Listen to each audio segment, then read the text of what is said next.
And hello everyone, welcome back to a new video. So today we will be talking about objects. Now you may have heard of people saying Delphi is an object-oriented programming language. It's the object-oriented way of programming in Pascal. Now when we think of an object specifically, object-oriented programming focuses on basically turning data into a type of object. Up until now, we've basically been working procedurally, which basically means we take in data. We don't turn the data into an object. We just keep the data and then use the data. Whilst in object-oriented programming, everything is basically an object. In fact, if you look at this form right here, which has three labels, two edits, it's spin edit and rich edit. Rich edit is red display, the button is the btn display, this is edt monster, this is scd num monsters, and this is edt def rate. Now everything on here, including the form itself, is an object in Delphi, but it's an object that you can see. Now, let me give you another example, which I think is a really good example for anyone that's trying to learn it, because when you think of object-oriented programming, you'll mostly find it in game development. Now, let's actually create an object so we can actually learn how to use the object. Now, when you see these, now it says object inspector right here. Now, these are attributes of this specific object. That is why you can have a million of these on your form, and each one of them can have specific attributes that will do something. And each of them will be different in some way then. That's where you can say Ctrl+CV and copy it. Because these are basically objects with just different attributes. They're just an object, like a coffee mug, a monster, anything that you can literally think of. A car is an object. Headphones is an object. Everything like that is an object. So let's actually create one. Now to create an object, you have to create a class. You have to create a class. And this class will basically be the object. So to create a class, you go to new, and then unit. Unit is basically a class. Now first thing you want to do is you want to save it. So this is going to be a monster. So we can call this, we can make this class, let's say, vampire, or just monsters. So we can go CLS for class, monsters. Notice that there's an S there because it says that there's going to be more than one thing. And you can go _u because it is a unit after all. You can save that. And then if you were to go into this folder, you would actually see we have a bunch of files there now. Like here, CLS monsters _u. Now this is what they give you. Now it's very rare that you're actually just going to use this. So let's actually build something. So here under interface, we can go type. And type is going to be T monster. Why T monster? Because we're going to go here and we're going to search up for a button object. You're going to see all of them have the name T and then what they are. It's just a naming convention for Delphi, which it basically just helps everything be named. And let's say this form is basically an object as well. So here you can actually take a look. This is of object T form. Ours is not going to be of object T form. But then you can see type monster equals, and if you forget, you can always just go here and you can see, oh, okay, it's class.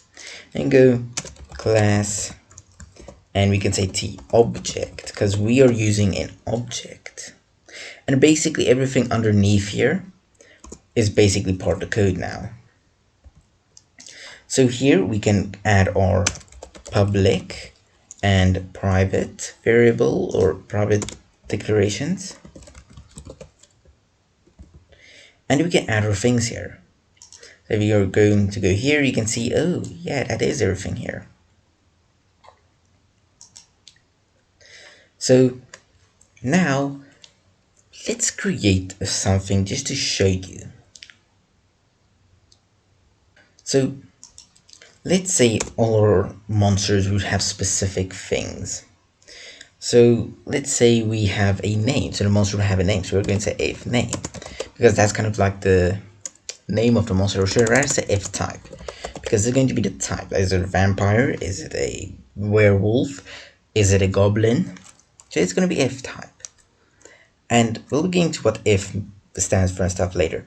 So if type, and let's say there's a string, and then it has HP, so how much HP it has, and then let's say, what else can we give it?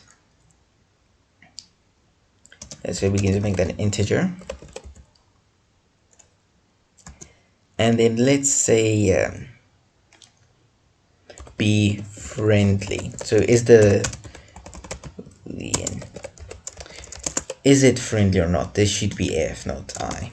We'll see later. So what's the type of the monster? How much HP does it have, and is it friendly?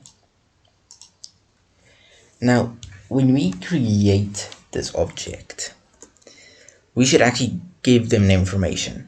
So we're going to create a constructor. Now, it's a big topic. A constructor is basically just, let's say, a way to create the object. So let's say you want to have a coffee mug. Oh gosh, a mug. You want to have a mug. So where you can throw your coffee in and stuff. So to create that mug, or let's say to buy that mug, that would be maybe easier to understand. So to buy that mug, you have to go online and actually insert a price and the amount you want. And then you receive the amount of objects back. I don't know if that makes sense, but let's actually work on it, because once you do it, you'll realize what it actually is. So we're going to create a constructor.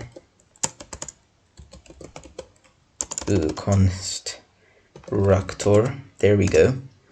And it's going to be called create, because we're going to create the object. And this constructor should receive a bunch of things. In our case, we wanted to receive in, let's say, an S type, what type of monster it is. And let's say we want to make it receive in IHP. And we don't want it to receive an F, friendly. You actually press Ctrl Shift and C, and then it will create the constructor for us, just like here, where it basically creates our things for us. Here, if we make a function or procedure and press Ctrl Shift C. Now, here we can go F type becomes S type, which is S type type, and if a HP becomes IHP. Now what have we done? We have basically just created our object, our monster. So we can say what it is. We can say it's going to be a vampire, and it has 500 HP. And basically we just said that because this itself is an object now. So we said this object's type should be of type vampire, and its HP should be of type IHP. Now, of course, we could have said Boolean or to be friendly in here, but we can actually do that later. So for right now, let's just set if friendly as a default to false. So this will basically say by default the monster we create is not going to be friendly, it's going to attack you. Now we need to use this. Now how would we go about using this? Now if we go here, then we have to import it, because all of these are basically part of objects. System is basically an object. VCL is basically an object. So we have to go cls monsters underscore u, because that is an object. So this is of type string, and this is of type integer. Sorry about that, I kind of missed that out. And then of course we have to copy it here as well.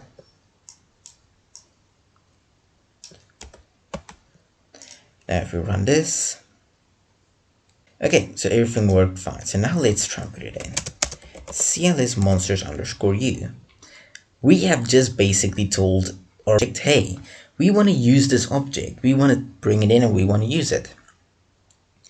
So let's say when they do this, or let's first go here.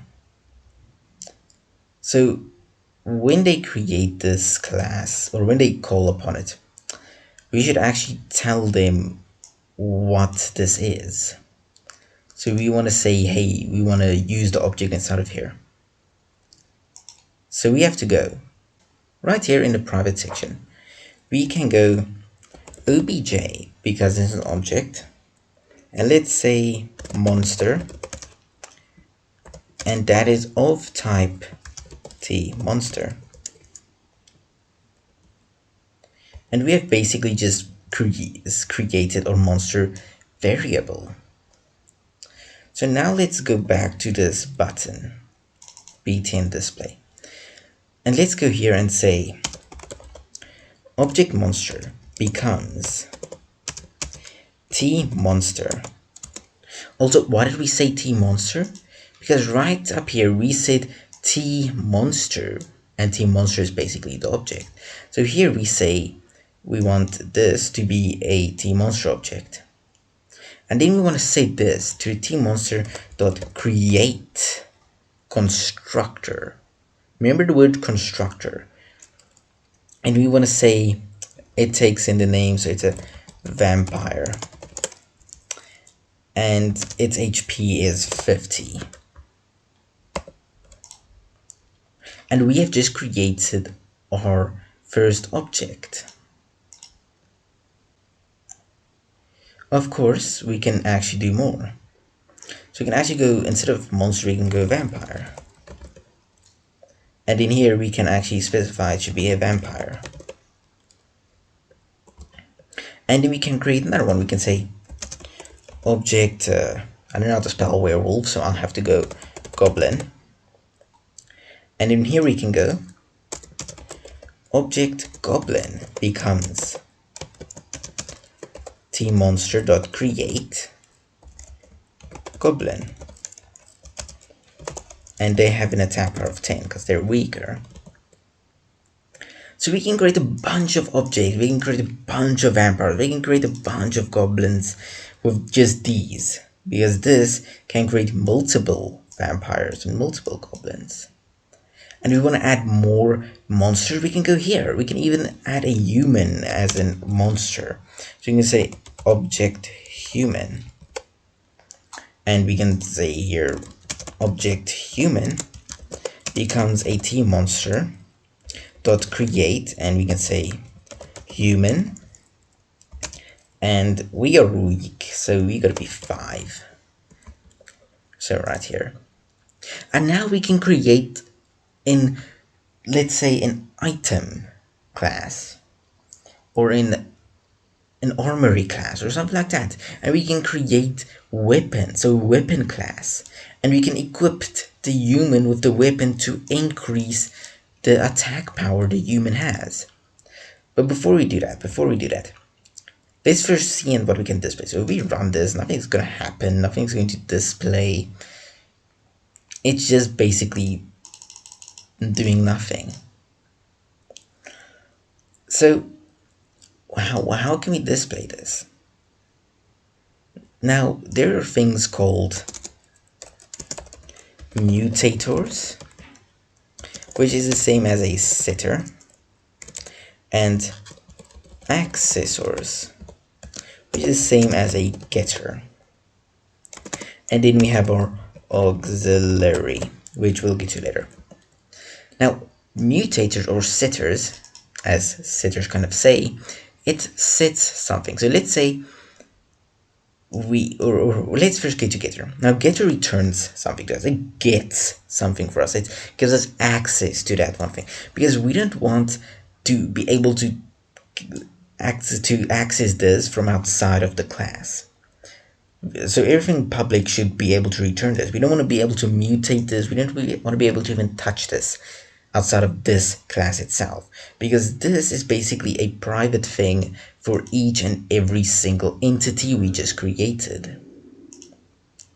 So here at accessors, let's create a procedure now, or a function. Now accessors will always be a function because it returns something, it gets something for you. So it will be a function, and we can say get, and let's say get type or get monster type, and this will return a string. Now we can press Ctrl D, Ctrl Shift C to create that function, and we can say result becomes if type. Now because we created this, we can go back here and we can say red display.lines.add object vampire dot, and we can say get monster type. And we can do this multiple times. We can say v, and we can say object goblin, as well as object human. Now if we run this and we say display, it returns like, hey, this is a vampire object, and this is a goblin object, and this is a human object. So that's nice. Now we can return things like that. So we can return anything. We can even return, let's say, if it's a friendly monster or not, by just going function friendly. So it will get if it is friendly, which is kind of confusing if I say it out loud, but you know. And then function is a get HP, which will return integer. So this will return how much HP the monster has. Control Shift C, and we can just basically go result becomes IHP or FHP, and result becomes, and we can say if friendly. Okay, so now we can actually go here and we can say, yay, okay, return us something else. Return us get, are they friendly? Or let's do that with the humans. So return us get HP, how much HP the goblins has, and dot get friendly, because since we're humans, everything that's not friendly to us is not friendly, and we ourselves is friendly. Oh wait, you have to convert this because it returns an integer. So we can go int to string. Let's do that, and here we can go bool to string, and then we can just say run.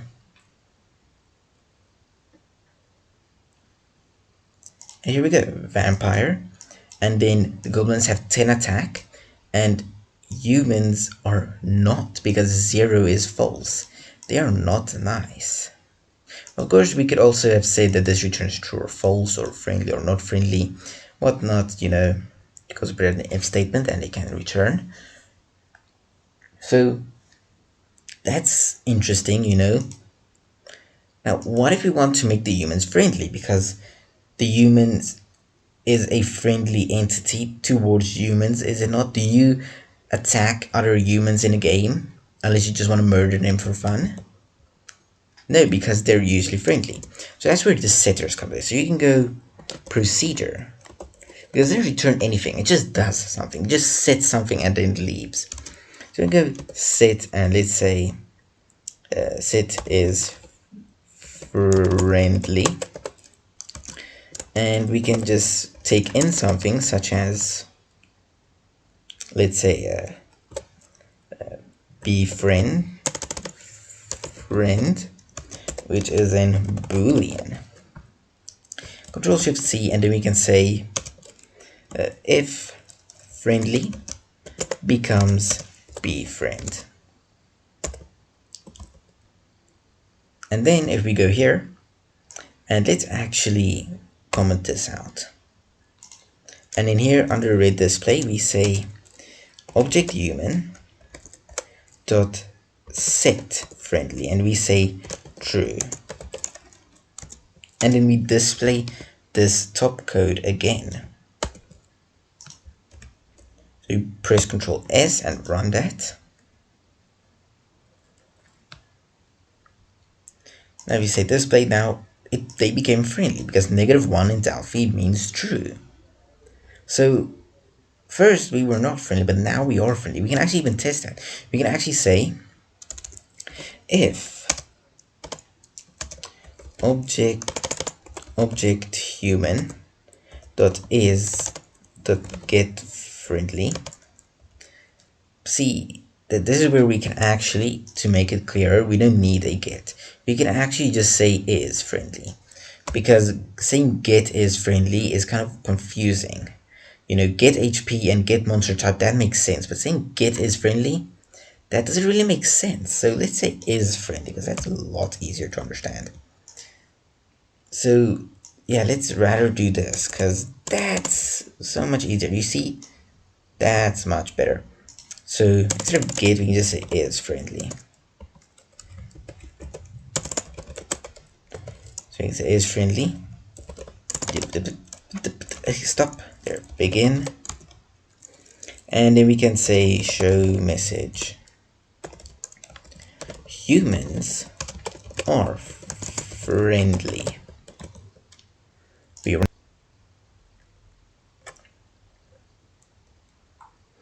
Click display, humans are friendly. Now if we were to remove this dot set, they would not become friendly because we didn't tell them to become friendly. And you see nothing happens. It doesn't display anything because we are not friendly. Now let's go back here to the ifs. Now why would you want to use if type? Why not just use s type? Well, this is just a way to clarify, because once you like get a bunch of variables in from somewhere else and you have to use them inside of your object, it kind of becomes confusing. But you can use an s or an whatnot. So let's say something such as let's say let's go here and say iCoins. Now iCoins is basically the amount of coins that you'll get after killing them. So then here in constructor, we can add one that says comma iCoin. Now coins. Now of course you can already see like, whoa, that's already kind of confusing. We have 2 coins here. Of course you can just change what this one says.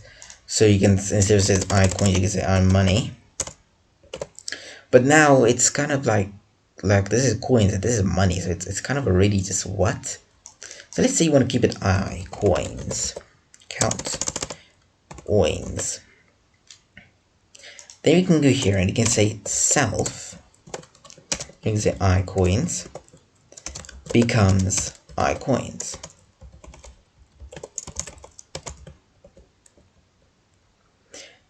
Now you're like probably wondering like, what? Now self, as we've learned before, just refers to the object itself. So if we were to say self in here, it will refer to the form object, because this it will refer to this. So if we say self.hide, it will tell the form right here, hey, we should hide. You know, we should go and get that hide function that was created by someone else and not us, and we should hide. You know, that's basically what's being said. And like here we can then say, when we create everything, let's comment these 2 out. And here with human we can say, if you kill a human you only get 90 gold coins. Wait, sorry, there we go. And I have to go iCoins. Sorry, self.iCoins becomes iCoins. Then we click the button, nothing really special happens. But basically, this is the same as saying the if becomes, because this just basically resells. Ah, damn it. This basically just refers to this object's iCoins property or attribute or whatnot, and it just sets this iCoins that's here into this. So this is global scope, this is local scope. I think we have already covered things like that basically. So you can do that, but it's just confusing. So we like to use if because it's so much easier. Because if it's going to look for if, it's going to say, hey, here's not an if here. So let's actually look outside of this. And then you're going to like start searching from the top and be like, oh yes, I see. This is what they want. This is what they want. And then you're going to put it in there. And this is basically, we covered a lot. We covered a ton. Now, you might be wondering, okay, but I like explained where you can have a bunch of, like, say I want to have 1,000 goblins. Well, the thing is, now each time you want to use a goblin, you just call this. You actually just call this object goblin because you already have the goblin object. So you can call this as many times as you want, and all of them will have the same attributes now. So you can just recall them and recall them and recall them each and every single time. And that's basically what I meant. But you can have a bunch of them now instead of just one. So we covered a ton in this video, a lot more than I actually wanted to.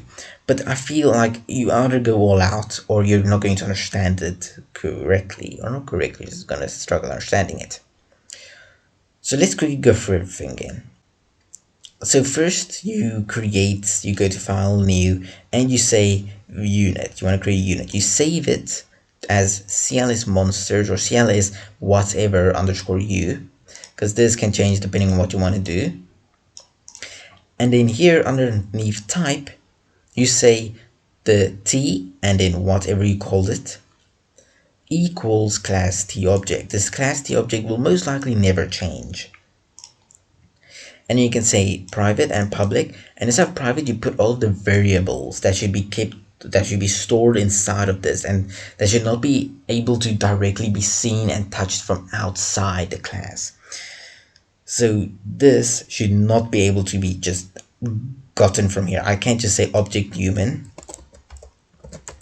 dot if name. I shouldn't be able to do that, because as soon as I do that, the reason for the object kind of halfway just goes out of the moon, because objects are very secure. They're very special in ways. They're like, hey, yeah, I don't want you to touch my things. Please don't touch him. Here, I give you this object so you can indirectly touch them if you really need to. And then you have your public, and this is where you put your constructor, which each and every class should have, because you want to create the constructor, you want to create the object, and you can insert basic information to create the object. Of course, you don't need anything in here. You can just basically do this. But, you know, why? And then of course you have your mutators or setters. So as they say, setters, they set something. You set the friendliness of this monster. So then they are not friendly or they are friendly. And it uses procedures because it doesn't need to return anything. You just have to do something. And then I should actually call this set friendliness or something like that. And here we've maybe made it get friendliness or whatnot. And then, you know, befriend becomes, you know, and then you have your accessors or getters. Accessors because they allow you to access the items or the variables right here. They allow you to access them. And then getter because they allow you to get them. Accessors and getters are exactly the same thing. They're a function that just returns whatever is in here. You don't need a function that returns whatever is in here for each and every one of these. But having a function for each and every one of them can be useful for if you ever need to access them. We'll get to auxiliary later. And in here you basically just have normal Delphi code. There's nothing special here. The constructor is basically the only new thing that you'll need to know. The rest here, like accessors and getters, you've already, or mutators and accessors, you've already been working with them basically. They're just procedures and functions. They return something or they don't return something. They set something or they don't set something. In fact, let me actually show you. Here, read display. This is an object. Now you want to access the lines of this object, and then you want to add something to it. So this would be a setter, because they allow you to add something to it. They allow you to set a new value. So this will basically append. So it is more auxiliary than setter, but you get my flow. The same can we go for, let's say, form1.show. Form1.show is a procedure, an auxiliary method, which basically just, or not auxiliary, it's basically a procedure. It basically sets the value of this form's visibility. So if visible, it makes it true. The same if we go to .hide, this will make it false. So now if visible is false, so you can't see form1 anymore. The same with edit. You can go edt name or edt monster .text. You just accessed the monster edit, which is right here. So this edit object right here. Then you said, hey, access the text inside of this object. So if you're going to click here and let's just resize that, and you're going to go to text, which is right here. Here is the text, and the text is basically just what's everything displayed inside of that. And then you can actually say, I'm pressing print screen here, then you can actually just say becomes, and let's say hello, for example. So you're basically setting it. The same with if you were to say edt monsters.text, it will return what's inside of it. But if you say edt monsters.text becomes, then you're just setting it. It's just a different way of using objects, or setters in objects and stuff like that. Maybe we can later get onto something like that, but for right now we don't need to. Anyways, then once we got to this right here, first thing we did is we imported the class or the object, or whatever you want to call it, the unit, whatever. And then we created variables, object variables of the T monster type object. This is basically its own variable now. It's basically its own variable. Just like you can go test, and that is a string. String. String is basically an object. It's easy as that. As you can see here, then here we said object human becomes the monster object dot create. It creates a new monster. And we say human, and then what was this again? This was the amount of HP it has. So now it has 5 HP, and then how much coins you get from killing one of them. And here we can access the human object and say, hey, is this human friendly? Is he, or humans friendly in general? And then you can even set it. So you can make like specific humans. You can, like, if you're going to have like a bunch of different human characters, you can create your own human object. Then you can put the characters in there. And then of course we have our is friendly, so it can return, hey, is this guy actually friendly? Thank you all for watching. I hope you all enjoyed and learned something new.